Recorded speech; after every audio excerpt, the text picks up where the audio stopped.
জয় মা। এবারও প্রতি বছরের ন্যায় এবারও শ্রী শ্রী আনন্দময়ী মা আশ্রমে বাসন্তী পূজা উপলক্ষে কুমারী পূজা অনুষ্ঠিত হয়।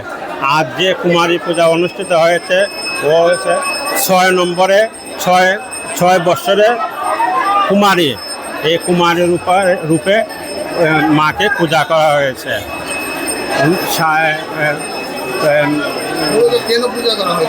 পূজা হচ্ছে মাকে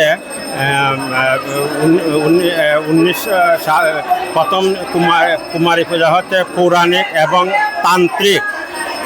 শ্রী শ্রী বাসন্তী দেবী বানাসুর নামে এক অসুরকে বধ করিয়াছিলেন, তখন থেকেই কুমারী পূজা অনুষ্ঠিত হয়।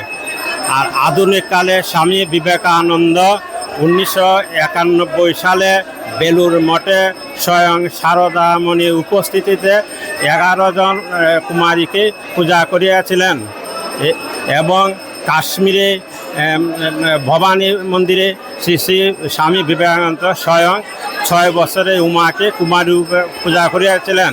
শ্রী শ্রী রামকৃষ্ণ বলেছেন, তোমরা কুমারী পূজা করো কেন? কুমারী হচ্ছে মার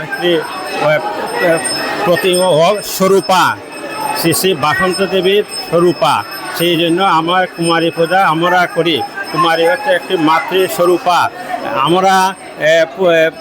আমরা পশুত্বকে ত্যাগ করে কুমারীকে জাগরণ করিবার জন্য, সেই জন্য আমরা কুমারী পূজা করি। মার কাছে প্রার্থনা করেছি যেমন সকল মানুষ সুখে শান্তিতে থাকে এবং সবাই যেন সুখের মধ্যে সম্পদ ধনসম্পদ লোক হয়, তার জন্য আমরা মার কাছে প্রার্থনা করি সবাই যেন সুখে শান্তিতে থাকতে পারে। সেই জন্য আমরা কুমারী পূজা করি। स्वर्ण कमल ज्वेलर्स प्रेजेंट्स विवाह स्वर्ण उत्सव 19 जनवरी से पूरे वेडिंग सीजन तक। वेडिंग ज्वेलरी खरीदिए और जीतिए एक romantic couple trip to Vietnam. पाएं गोल्ड ज्वेलरी पर up to 25% making charges off और डायमंड ज्वेलरी पर 100% मेकिंग चार्जेस ऑफ। साथ ही लकी ड्रॉ में जीतिए 2 फैमिली ट्रिप्स टू कश्मीर। हर परचेज पर अश्योर गिफ्ट और हॉलमार्क्ड ओल्ड गोल्ड एक्सचेंज पर कंप्लीट वैल्यू। सिर्फ स्वर्ण कमल ज्वेलर्स पर। TNC apply.